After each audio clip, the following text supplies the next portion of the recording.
Assalamualaikum warahmatullahi wabarakatuh. Saya Syalakilah yang hari ini akan membahas tentang Al-Quran Hadis. Perbedaan hadis, sunnah, khobar, dan ashar. Dari keempat istilah yaitu hadis, sunnah, khobar, dan ashar, menurut jumhur ulama, hadis dapat dipergunakan untuk maksud yang sama, yaitu bahwa hadis disebut juga dengan sunnah, khobar, dan ashar. Selanjutnya ada pengertian. Yang pertama, hadis merujuk kepada perkataan, tindakan, atau persetujuan yang dikaitkan dengan Nabi Muhammad SAW. Hadis merupakan catatan tertulis atau lisan tentang ajaran dan perbuatan Nabi Muhammad. Yang kedua ada sunnah. Sunnah merujuk kepada tindakan, perkataan, dan persetujuan Nabi Muhammad SAW yang menjadi contoh atau tauladan bagi umat Islam. Ini mencakup semua aspek kehidupan termasuk ibadah, etika, dan perilaku sehari-hari. Lalu ada pengertian yang ketiga adalah khobar. Khobar adalah berita atau laporan yang disampaikan dari satu orang ke orang lainnya. Dalam konteks Islam, khobar bisa merujuk kepada laporan tentang apa yang dilakukan atau dikatakan oleh Nabi Muhammad atau para sahabatnya.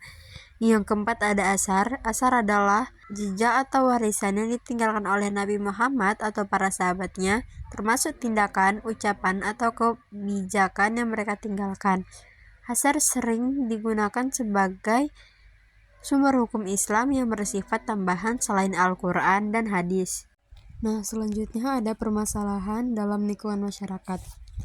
Perbedaan antara hadis, sunnah, khobar, dan ashar dapat menyebabkan beberapa permasalahan dalam lingkungan masyarakat.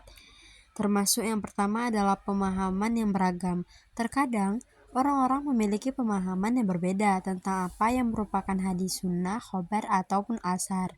Ini dapat menyebabkan perbedaan pendapat dalam menjalankan ajaran Islam dan mempraktikkan kehidupan sehari-hari. Nah, permasalahan yang kedua adalah penyelewengan interpretasi. Beberapa individu atau kelompok mungkin menyelewengkan interpretasi hadis, sunnah, khobar, ataupun ashar untuk mendukung agenda atau pandangan tertentu. Hal ini dapat menghasilkan pemahaman yang salah atau praktik-praktik yang tidak sesuai dengan ajaran Islam. Nah, yang ketiga adalah konflik antar kelompok. Perbedaan dalam pemahaman dan penekanan pada hadis, sunnah, khobar, atau ashar bisa menyebabkan konflik antar kelompok dalam masyarakat Islam. Hal ini dapat terjadi ketika kelompok-kelompok memiliki pandangan yang berbeda. Nah, yang keempat adalah ketidakjelasan otoritas. Beberapa masyarakat mungkin mengalami ketidakjelasan dalam menentukan otoritas hadis, sunnah, khobar, ataupun ashar. Ini dapat mengarah kepada kebingungan dalam menentukan sumber ajaran Islam yang sahih dan dapat dipercaya. Nah, lanjut adalah sejarah kodifikasi dan perkembangan hadis. Yang pertama itu adalah awal hadis disampaikan secara lisan.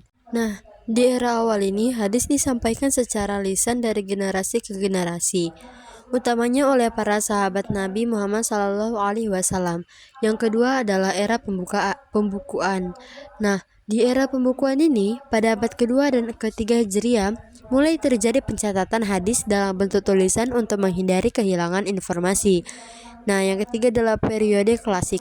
Pada abad ketiga dan keempat Hijriah, para cendekiawan Islam mulai melakukan klasifikasi dan penilaian keabsahan hadis berdasarkan sanad, rantai perawi, dan matan konten. Yang keempat adalah pengumpulan formal. Pada abad ketiga dan keempat Hijriah, terjadi pengumpulan formal hadis oleh para cendekiawan terkenal seperti Imam Bukhari, Imam Muslim, dan lainnya. Yang kelima adalah periode post-klasik.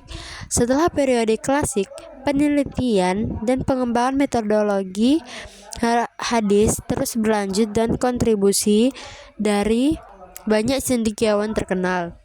Yang keenam adalah penelitian modern. Pada zaman modern, penelitian hadis terus dilakukan menggunakan metode ilmiah dan kritis dengan memperhatikan konteks sejarah dan validitas perawi. Melalui proses tersebut, hadis tetap menjadi sumber utama hukum Islam dan panduan bagi umat Islam dalam kehidupan sehari-hari. Nah, selanjutnya ada unsur-unsur utama dalam sebuah hadis. Nah, yang pertama adalah matan atau teks, merupakan isi atau konten dari hadis yang mencakup perkataan, tindakan, atau persetujuan Nabi Muhammad SAW. Yang kedua adalah sanad atau rantai perawi, merupakan daftar perawi yang menyampaikan hadis dari generasi ke generasi, mulai dari Nabi Muhammad SAW hingga pencatat akhir. Yang ketiga adalah dirayah dan riwayah. Dirayah mengacu pada kualitas dan kredibilitas perawi, sementara riwayah berkaitan dengan kelancaran dan konsistensi transmisi hadis dari satu perawi ke perawi berikutnya. Nah, yang keempat adalah takhrij, proses identifikasi dan pencatatan sumber-sumber hadis yang dipetik dari berbagai koleksi hadis atau kitab-kitab literatur Islam. Yang kelima adalah tahqiq, proses penelitian dan verifikasi keabsahan hadis termasuk penelusuran sumber, penilaian terhadap keaslian perawi, dan analisis terhadap konten hadis. Yang keenam adalah asbab al-wurud, merupakan konteks atau situasi spesifik di mana hadis tersebut dilaporkan atau diucapkan oleh Nabi Muhammad SAW. Unsur-unsur ini membantu menentukan keabsahan dan keandalan sebuah hadis dalam literatur hadis Islam. Sekian video dari saya. Sekian, terima kasih. Wassalamualaikum warahmatullahi wabarakatuh.